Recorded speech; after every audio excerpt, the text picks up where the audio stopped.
Market Movers pekan kedua bulan Juli 2020. Pekan ini, kekhawatiran pasar terhadap peningkatan penyebaran wabah COVID-19 di dunia masih akan menjadi sentimen negatif untuk aset beresiko.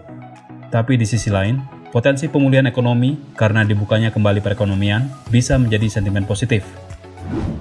Senin, 6 Juli, membuka awal pekan ini, laporan iklan lowongan kerja di koran dan media Australia selama bulan Juni yang didata oleh Australia and New Zealand Bank Group atau ANZ akan menjadi peluang penggerak dolar Australia di pagi hari. Pasangan mata uang AUD/USD berpotensi naik bila jumlah iklan pekerjaan lebih banyak dari bulan sebelumnya. Siang harinya, jam 1, data pesanan pabrik di Jerman selama periode bulan Mei akan dirilis. Dan bila hasilnya lebih baik dari bulan sebelumnya, Euro/USD berpeluang menguat. Jam setengah 4 sore waktu Indonesia Barat, data tingkat kepercayaan investor terhadap perekonomian zona Euro yang dilakukan lembaga survei Sentix kembali menjadi peluang penguatan bagi Euro/USD, bila hasilnya lebih baik dari periode sebelumnya. Di saat yang sama, data indeks aktivitas konstruksi Inggris untuk bulan Juni akan dirilis. Bila hasilnya lebih tinggi dari sebelumnya, ini berpotensi mendukung penguatan GBP/USD. 30 menit berselang, zona Euro akan merilis data penjualan retail untuk periode Mei yang berpotensi mendukung kenaikan pasangan mata uang Euro/USD bila hasilnya lebih baik dari bulan sebelumnya. Malam hari, jam 9 waktu Indonesia Barat, Institute for Supply Management atau ISM akan merilis data indeks aktivitas sektor non-manufaktur Amerika Serikat untuk bulan Juni. Harga emas berpotensi melemah bila hasilnya lebih baik dari periode sebelumnya. Selanjutnya, Bank Sentral Kanada akan merilis laporan survei terhadap para pebisnis mengenai kondisi terkini bisnis secara umum di Kanada.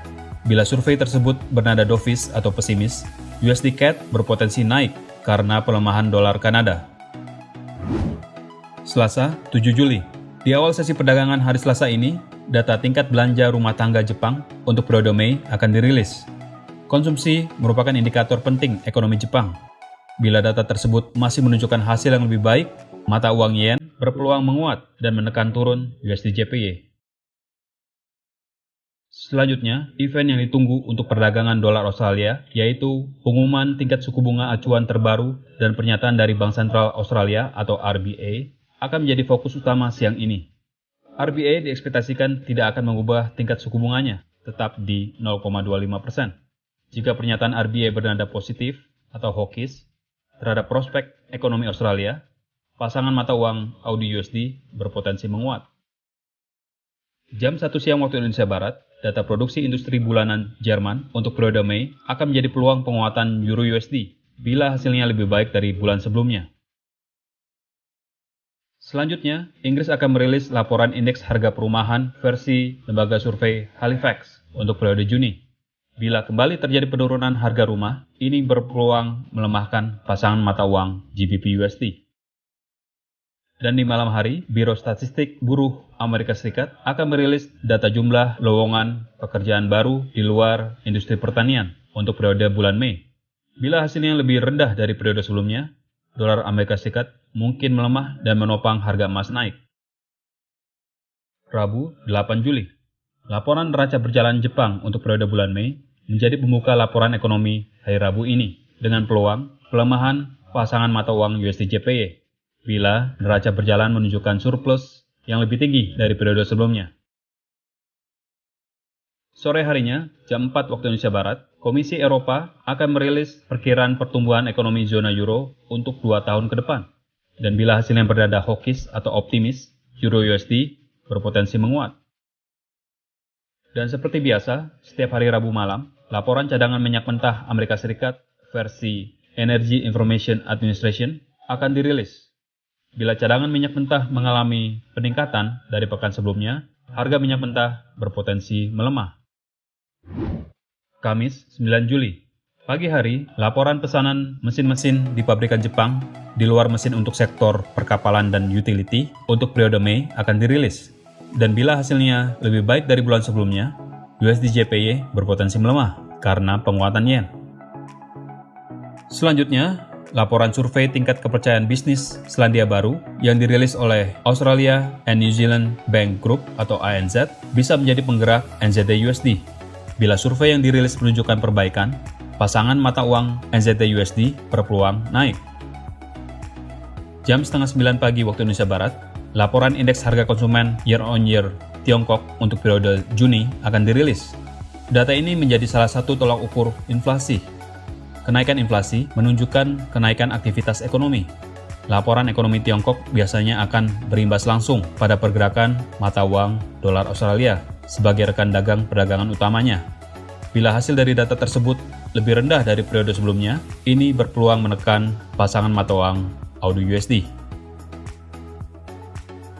Laporan neraca perdagangan Jerman untuk periode Mei akan dirilis pada jam 1 siang hari ini. Bila neraca perdagangan Jerman menunjukkan surplus yang lebih besar dari periode sebelumnya, yang artinya ekspor lebih tinggi daripada impor, Euro/USD berpeluang menguat. Di jam yang sama, Jepang akan merilis data awal perubahan jumlah nilai pesanan alat-alat mesin di perusahaan manufaktur Jepang untuk bulan Juni.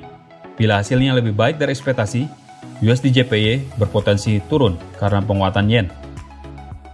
Sore hari jam setengah 4 waktu Indonesia Barat, Komite Kebijakan Keuangan Inggris atau FPC Bank Sentral Inggris akan merilis notula rapat dan pernyataan terbaru terkait kondisi keuangan Inggris. Bila isi notula dan pernyataan bernada positif atau hawkish, GBP/USD berpotensi menguat. Malam harinya, laporan klaim tunjangan pengangguran mingguan Amerika Serikat akan dirilis. Data ini menjadi perhatian pasar setelah pembatasan aktivitas ekonomi selama wabah corona menyebabkan tingkat pengangguran di Amerika Serikat meningkat.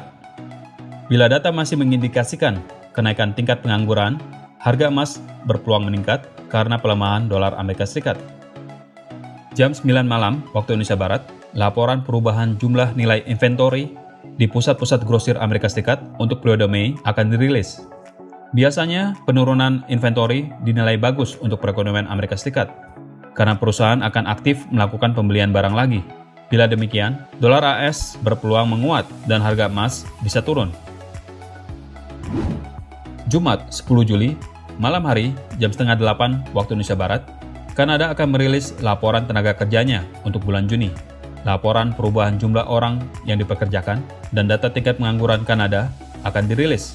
Bila hasilnya menunjukkan hasil yang lebih baik dari bulan sebelumnya, ini dapat menopang penguatan dolar Kanada, sehingga USD CAD berpotensi bergerak turun. Di jam yang sama, Amerika Serikat akan merilis laporan indeks harga produsen atau PPI untuk periode Juni. Data ini juga menjadi salah satu tolak ukur tingkat inflasi. Tingkat inflasi yang naik menunjukkan aktivitas ekonomi yang meningkat, sehingga bila PPI menunjukkan hasil yang lebih rendah dari proyeksi, dolar Amerika Serikat berpotensi melemah, dan ini akan menopang penguatan harga emas. Berikut adalah jadwal market movers yang lebih lengkap untuk Anda perhatikan, agar Anda tidak kehilangan kesempatan. Segera manfaatkan peluang tradingnya. Untuk informasi lebih lanjut, silakan hubungi kontak person Anda di MEFX. Terima kasih dan sukses untuk trading Anda.